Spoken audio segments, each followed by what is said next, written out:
So, welcome to Bhakti Prahar. So, today's class will be on the title Grace Kalasudha Mataji on the topic of Sri Caitanya Caritamrita. It's Madhya Lila, chapter 24. I forgot the verse number. 63 onwards. Oh, text number 63 onwards. Thank you. Mataji. Very wonderful. Thank you. Hare Krishna. Thank you, Mataji. All glories to your service. We are very, very grateful to you for this opportunity to serve. Thank you so much. Thank Jaya you. Jaya Shri Chaitanya, Jaya Nityananda, Jaya Advaita Chandra, Jaya Gaura Bhakta Vrinda. Reading from Sri Caitanya Caritamrita Madhya Lila, chapter 24, entitled Explanations of the Atma Rama verse. Reading from text 63 onwards. নিজ গুণে তবে হরে দেহেন্দ্রিয় মন আইছে কৃপালু কৃষ্ণ আইছে তার গুণ. Translation. When the devotee is freed from all sinful material activities, Krishna attracts his body, mind, and senses to his service. Thus, Krishna is very merciful and his transcendental qualities are very attractive. Text 64. When one's mind, senses, and body are attracted to the transcendental qualities of Hari, one gives up the four principles of material success. Thus, I have explained the chief meanings of the word Hari. Text 65. When the conjunction cha and the adverb api are added to this verse, the verse can assume whatever meaning one wants to give it. Text 66. The word cha can be explained in 7 ways. Text 67. The word cha, which actually means and, is used to connect a word or sentence with a previous word or sentence, to give the sense of aggregation, to assist the meaning, to give a collective understanding, to suggest another effort or exertion, or to fulfill the meter of a verse. It is also used in the sense of certainty. Text 68. There are 7 chief meanings of the word api. They are as follows. Text 69. The word api is used in the sense of possibility, question, doubt, censure, aggregation, appropriate application of things, and extravagance. Text 70. I have now described the different meanings of the 11 separate words. Now let me give the complete meaning of the shloka as it is applied in different places. Om Ajnanatimidandhasya Jnananjana Shalakaya Chakshurunmilitam Yena Tasmai Shri Gurave Namaha Namam Vishnupadaya Krishna Prishthaya Bhutale Srimate Radhanath Swaminiti Namine Namam Vishnupadaya Krishna Prishthaya Bhutale Srimate Jayapataka Swaminiti Namine Namacharya Padaya Nitai Kripa Pradayine Gaurakatha Dhamadaya Nagara Gramatharine Namam Vishnupadaya Krishna Prishthaya Bhutale Srimate Bhakti Vedanta Swaminiti Namine Namaste Saraswati Deve Gauravani Pracharine Nirvishesha Shunyavadi Paschatya Deshatarine Jai Shri Krishna Chaitanya Prabhu Nityananda Shri Advaita Gadadhar Shavasati Gaura Bhakta Vrinda Hare Krishna Krishna Krishna Hare Hare Hare Rama Rama Rama Hare Hare. So very, very beautiful verses here, how Sri Chaitanya Mahaprabhu is giving each and every, so many meanings to so many of these, or to each and every one of these, words that are there in the Atmarama verse. It is really, this entire chapter is actually sometimes very mind-boggling, very, very, Sri Gauranga Mahaprabhu, the way he explains the Atmaram verse, there is a bottom line to this verse, what it actually means.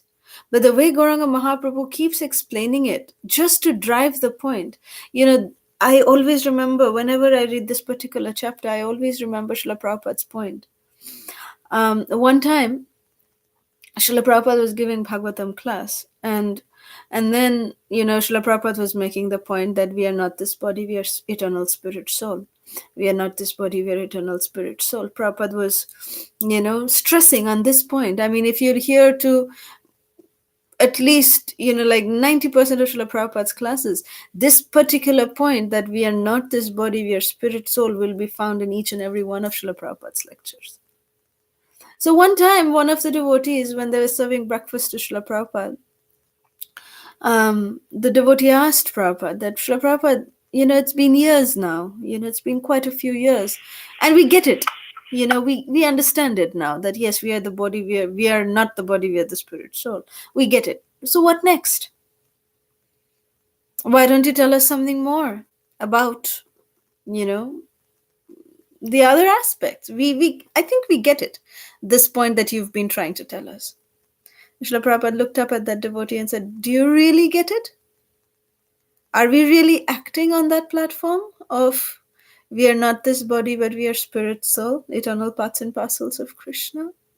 Srila Prabhupada said that the day that we start acting on it, then I will go into different topics. But we have to get our basics clear.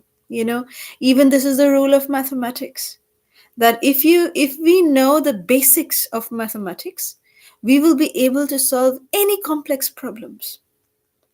That is the rule of mathematics. That is the golden rule. But if our first line of our, the solving of the mathematic problem is wrong, then if we have an entire page of the answer, the process will be wrong. Because the first, our basic has not been cleared out. That is the thing with spiritual life too. And that is the reason why Sriman Gauranga Mahaprabhu is giving us all different kinds of understanding, which is driving the same point, what is the actual import of the Atmaram verse? What is the actual understanding of the Atmaram verse? So in this particular verses that we read today, Sri Chaitanya Mahaprabhu was saying that when the devotee is freed from all sinful material activities, Krishna attracts his body, mind, and senses to his service. Thus, Krishna is very merciful and his transcendental qualities are very attractive. You see, but here there is a very beautiful contradiction. I was discussing this with my Prabhu, and my Prabhu was saying a very, very beautiful point in this. He said that, see, this is the same point even Krishna says in Bhagavad Gita. That in the 7th chapter in the Bhagavad Gita, Krishna says that Yesham tvantagatam papam jananam punya karmanam te dvandva moha nirmukta bhajate mam dradavrata. That Krishna is saying in the 7th chapter that persons who have acted piously in previous lives and in this life, whose sinful actions are completely eradicated, and who are freed from the duality of delusion, engage themselves in my service with determination. So the requirement to engage in Krishna's service with determination is that we have to be rid of sinful reactions. And what does Krishna say in the 18th chapter of the Bhagavad Gita? He says, Sarva dharman parityajya mamekam sharanam vraja aham tam sarva papebhyo mokshashrami masacha. That abandon all varieties of sinful reactions and just surrender unto me. And I will free you from all sinful reactions. You do not fear. So this is a contradiction. That do we first get rid of sinful reactions and then we surrender? That then Krishna allows us to surrender? Or for us to surrender to Krishna, we have to first get rid of sinful reactions. Which one is it? That's the same thing that Gauranga Mahaprabhu is saying here, that when the devotee is freed from all sinful reactions, all material sinful reactions, then Krishna will attract his body, mind, and intelligence. So what is the prerequisite? That first we surrender, then it will go away? Or first we get rid of everything and then we will surrender? It's a paradox, no? It's so difficult to understand. I mean, apparently it looks that the Shastras are contradicting itself. These are two opposite statements. So how do we find a resolution to this? My Prabhu very beautifully explained. He was saying that this is where the acharyas come in. Our acharyas intervene at this particular point where there is a so-called contradiction. When we have a so-called contradiction, we don't know how to solve it. I mean, it gets so difficult to even understand how do we actually resolve this particular point. One place in the Bhagavad Gita, Krishna is saying this, that to be able to engage in devotional service with determination, we need to be freed from all sinful reactions. And then again in the 18th chapter, Krishna is saying, how to get free from sinful reactions? First surrender to me. So this paradox, even here, the first verse that we read, is a paradoxical statement. It is. It is a contradictory statement. But our acharyas are here to resolve this paradox. Our acharyas come and intervene, and they give us the resolution that what is the actual course of action. That is the causeless mercy of the acharyas. The acharyas come and tell us, you just simply chant the Hare Krishna Maha Mantra, I'll take care of everything. We don't have to bother about what Krishna is saying. We really don't have to bother because we cannot afford to bother. If we want to bother, then it's not going to work. That's where the mercy comes in of the Acharya, of the Bhagavata. There is the book Bhagavat, and there is the personality Bhagavata. So the person Bhagavata is more merciful than the book Bhagavata, because the book Bhagavata can have apparent contradictions.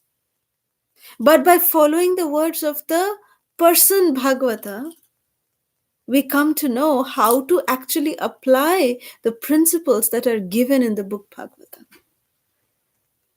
So Srila Prabhupada has simply said that anybody who chants 16 rounds, anybody who is following the 4 regulative principles, attending the morning programs, engaging in devotional service, taking Krishna Prasad, is guaranteed to go back home, back to Godhead. We just stick on to these words of Srila Prabhupada. Just follow it. And it is guaranteed that all of these things will be easily achieved. Then come what? Material attachments, material desires, material, sinful reactions, surrender to Krishna, coming mercy of Krishna, all that will happen automatically. We just need to listen and follow the words of our acharyas. You see, even not just in our own lives, this is our only hope, but this was the hope even for people in the previous ages. We see in the life of Valmiki, Rishi Valmiki, he was Ratnakar, the great dacoit Ratnakar. And he was so sinful that, he realized that, okay, now I need to do something about it. Narad Muni came to him and said that, my dear Ratnakar, you are born into a Brahmanical family, but look, all your sinful reactions are so big. What's going to happen to you if you don't start taking Krishna's name? You better start chanting. And then Ratnakar said, okay, yes, I realize I've been, leading a very dangerous life. So, yeah, give me the mantra. So then Narad Muni said, okay, you chant Ram Nam. So then, this Ratnakar, he said, Mara, Mara. And Narad said, no, not Mara, Mara. You say Ram. But he was so sinful that the holy name of Lord Ram was not coming on his tongue. That was the level of the sinful activities of this Ratnakar. And that time Narad Muni said, it's okay, my dear Ratnakar. I am telling you, you chant Mara. You chant Mara. Continue to chant Mara. Then one day, with your sincere efforts, the Lord will manifest on your tongue. That is my guarantee to you. So having faith in the words of Sriman Narad Muni, this Ratnakar, Doshu means dacoit Ratnakar. He started chanting Mara, Mara, Mara, Mara, Mara, Mara, Mara, Mara, Mara, Mara, Mara, Mara, Mara, Mara, Mara, Mara. And one day he chanted Ram. The holy name of Lord Ram automatically manifested on his tongue. Seeing the sincerity with which this Ratnakar dacoit was chanting and following the instructions of his guru, of his acharya, the holy name manifested on his tongue. That is the mercy of an acharya. That is how the acharyas intervene into our lives with their causeless mercy.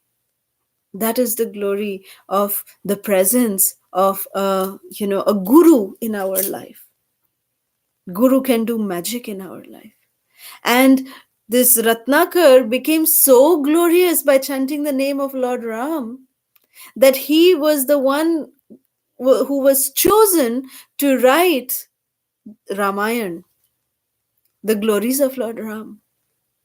And he became Rishi Valmiki. He became Valmiki Muni.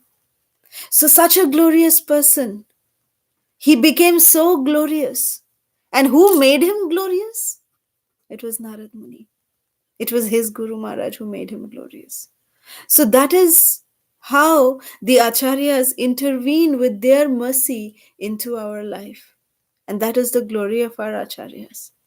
How much indebted we need to be to Srila Prabhupada for giving us these books, for giving us his spiritual sons and daughters, for creating this worldwide Sangha of devotees. If it was not for Srila Prabhupada, where would we be? Jodi Prabhupada na hoito, tobe ki hoito. What would happen if Srila Prabhupada would not have been here? And what would happen? Where would we have been if it was not for the glorious sons of Srila Prabhupada, our Guru Vargas? Where would we be today? Some corner of hell rotting away, preparing. Yamaraj would be preparing, at least for me, he would be preparing a separate hellish planet so that, I have, lot of accumulation.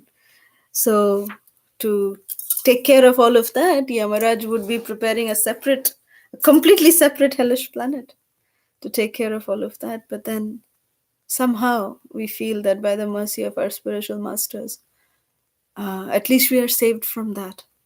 And now it is our responsibility towards Srila Prabhupada, towards our Guru Vargas, to be able to share this rare knowledge that we have with everybody else.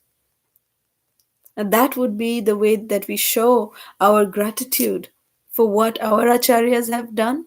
We show our gratitude to them by introducing others, by giving this mercy to others, sharing this mercy with others.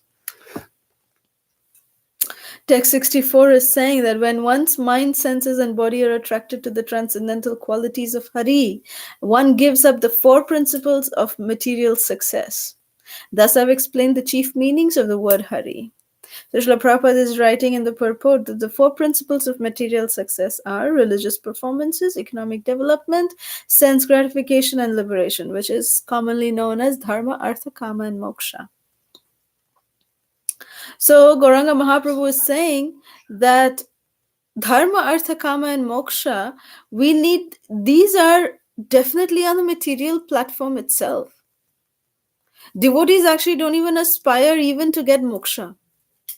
It is saying that liberation is sitting at the lotus feet of the devotee, waiting to be used by the devotee in their service. But the devotee is not interested in liberation or moksha. Forget dharma, artha, and kama.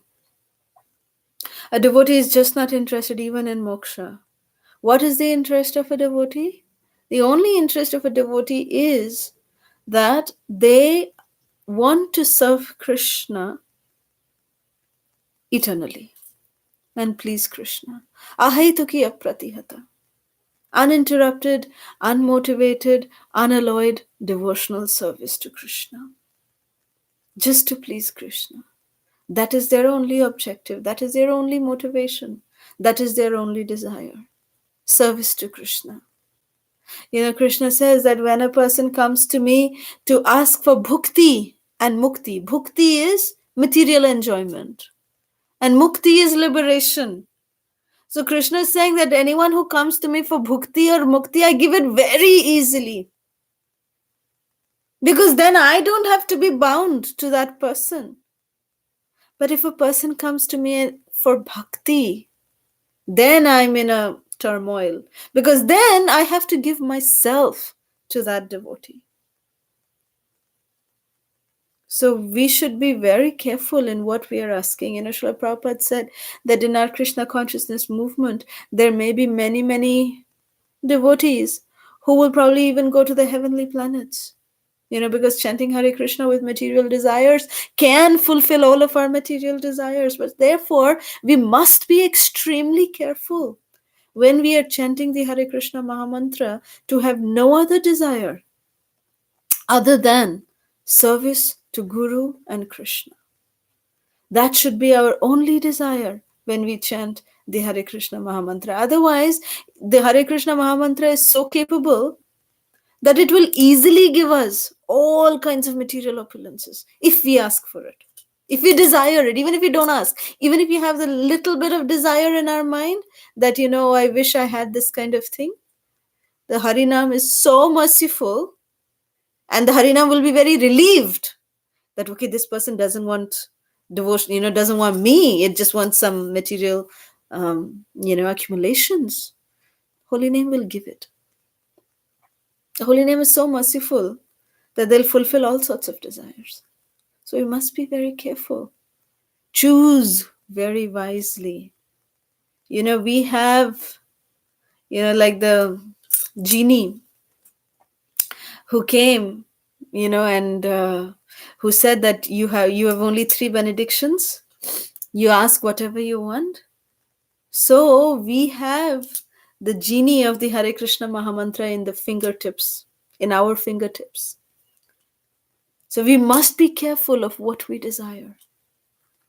We must be very, very careful.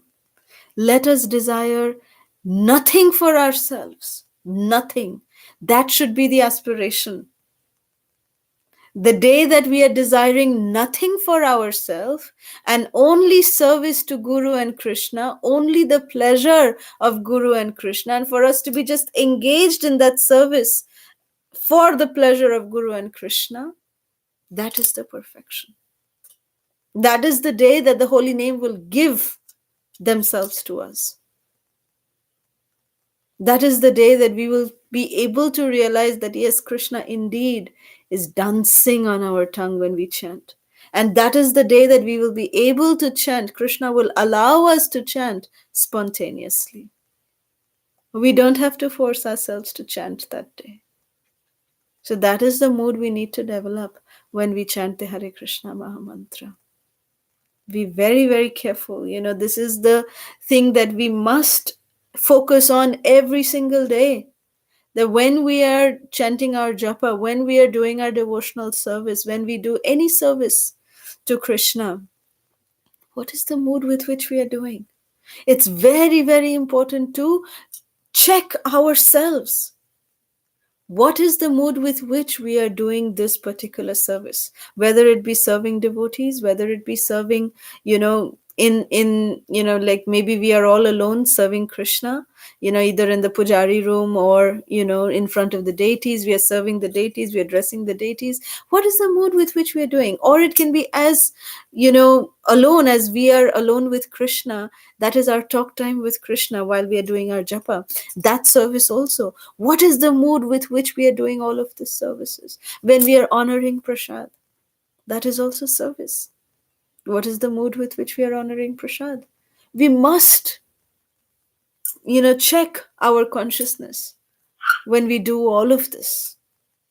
Then that day will come that Savai Mana Krishnara Padara Vindayor. As I always say, Savai Mana Krishnara Padara Vindayor. It's in my state, I just feel more relatable to the fact that Savai Mana Gurura Padaravindayor is more practical and applicable for me personally. That whatever I do, whatever I am able to, given opportunities to do, is this activity going to be pleasing to my Guru Maharaj?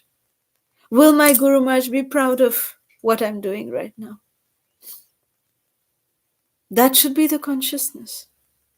When we think like that, then one day, yes, Krishna Padaravindayor will also come automatically. But Guru is the one who gives us Krishna.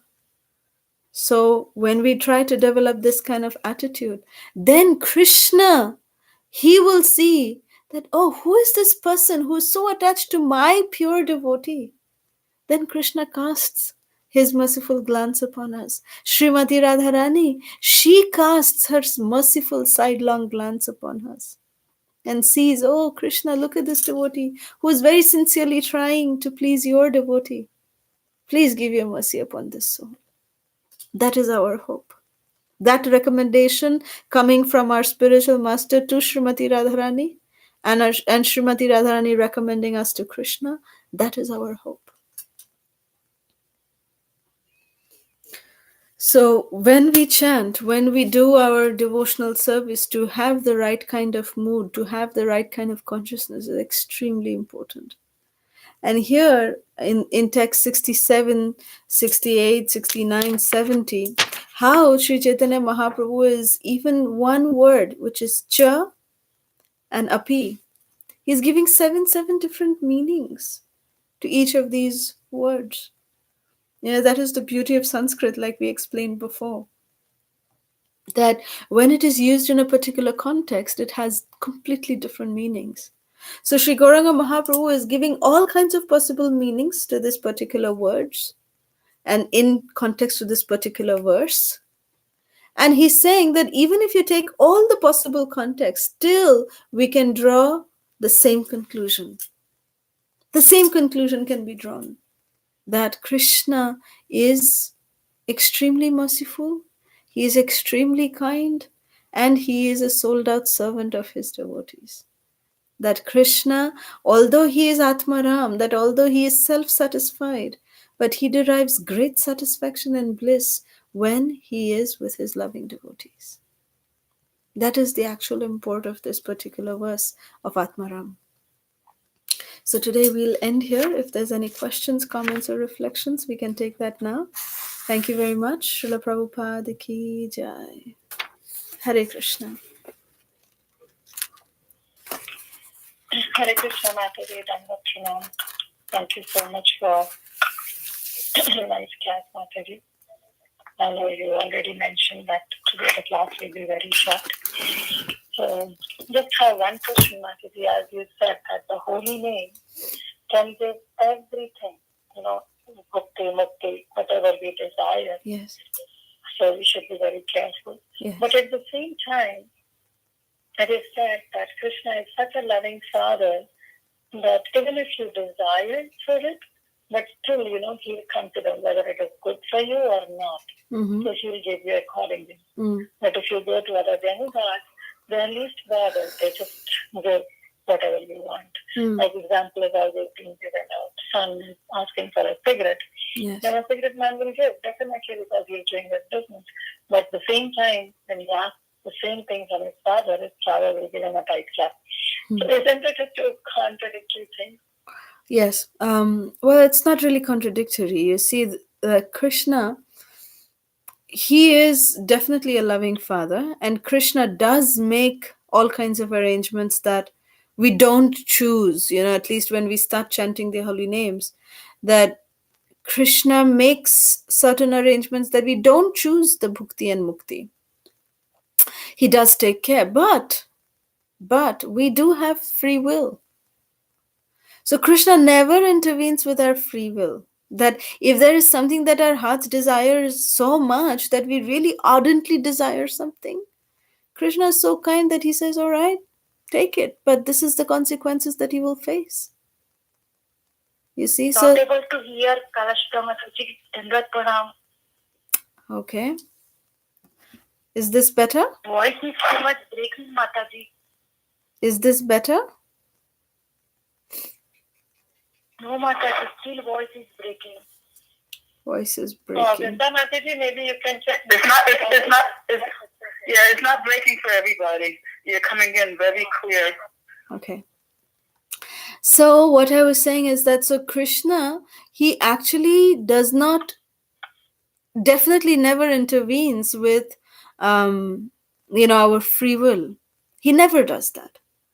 He is our merciful Father. He is a Father who is going to take care of us. He's going to make arrangements that He takes care of us.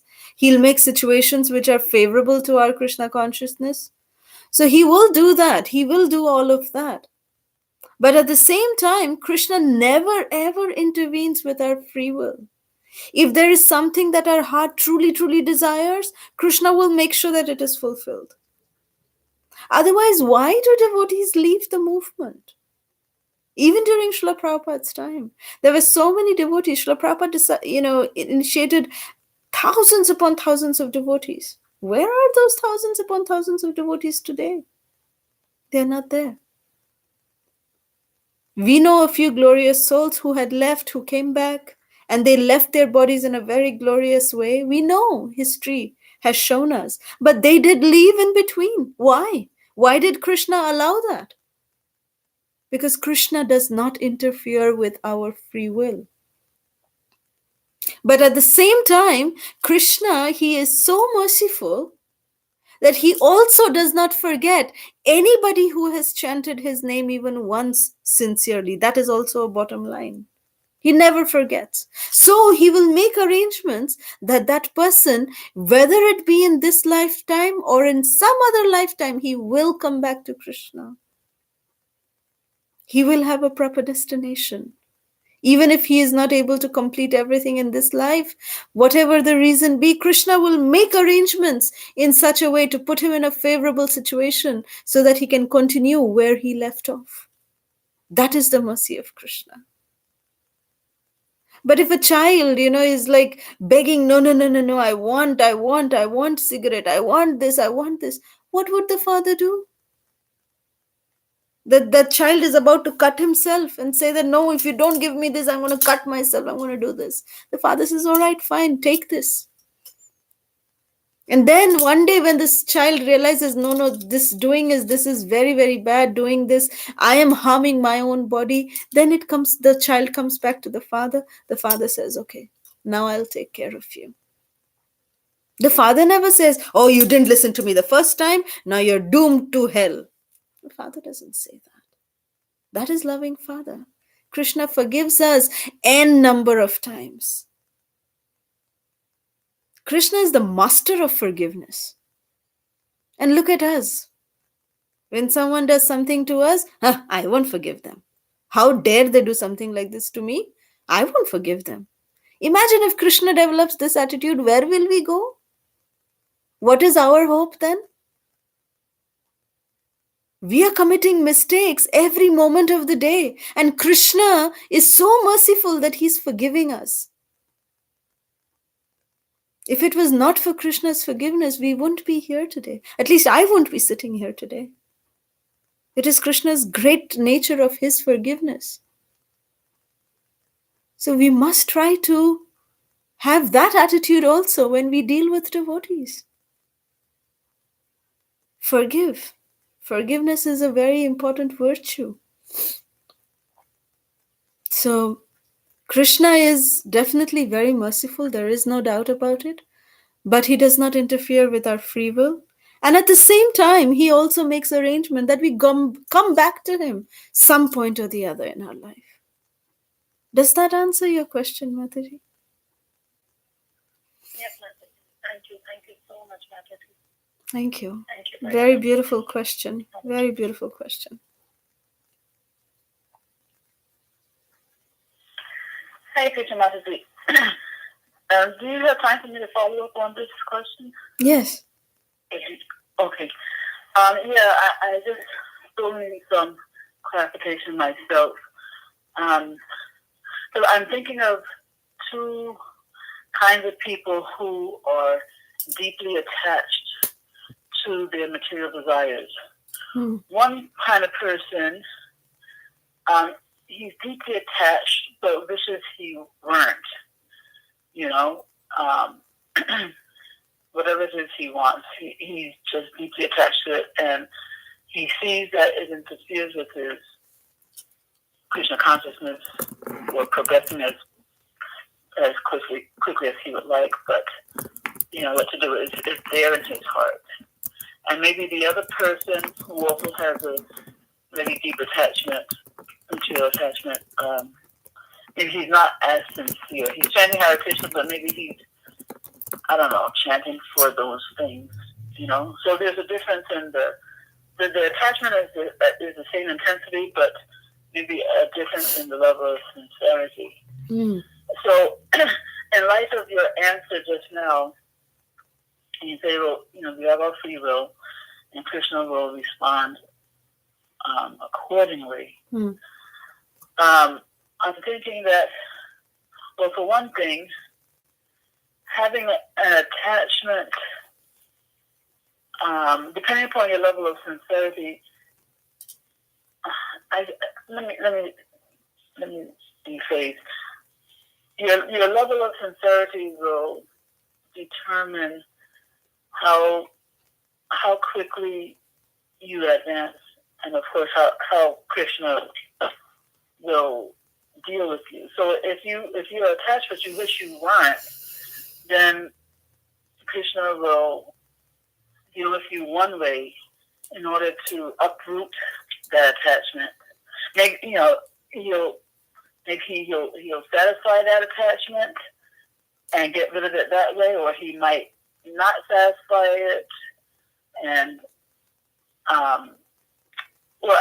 not give you what you're asking for exactly, and you'll end up eventually not caring about it, or he'll give you what you want and you'll see the folly of it and then you'll give it up that way.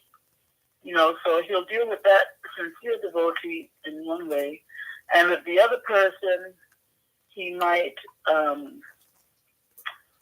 he might give the person what he wants, but then his advancement will be delayed, as you were saying, in some other lifetime. Krishna won't forget about him, but his advancement will be delayed. I don't know, is what I'm saying, is that on the right track or wrong track or what? It is correct. It is based on our sincerity. That's definitely there. And yes, you're right. So, Krishna says in the Bhagavad Gita very clearly that, as all surrender unto me, I reward them accordingly. Mm-hmm. So, yeah, that's the bottom line.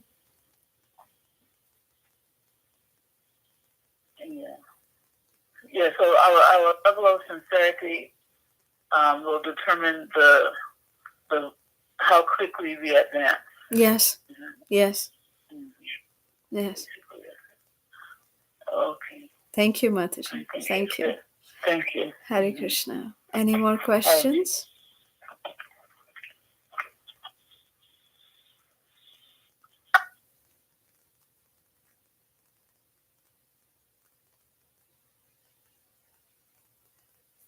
Okay, if there's no more questions, we can end here. Yes, thank you so much, Mataji. Thank you for wonderful answers. Thank you for coming on the call, accepting the request, and giving such a wonderful class. Very grateful to you for the opportunity, Mataji. Thank you so much for the opportunity. Kalasudha Mataji, can you please sing Gopi Gita? Yes, sure. Sure, Vrinda Gopika Mataji, sure. So, Kirtya Mataji, with your permission, may I? Yes, sure, Mataji. Okay, and then we'll just end the call. So here it is, Gopi Geet. Pranata Dehinam Papakarshanam Trinacharanugam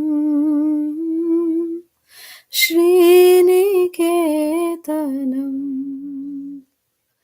Phani-phanarpitam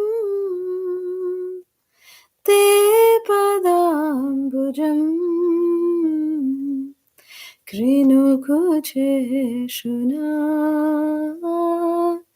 कृन्धिरे क्षयम् मधुरया गिरा वल्गुवाक्यया बुधमनोज्ञया पुष्करे क्षणा विधिकरीरिमा वीरमोयति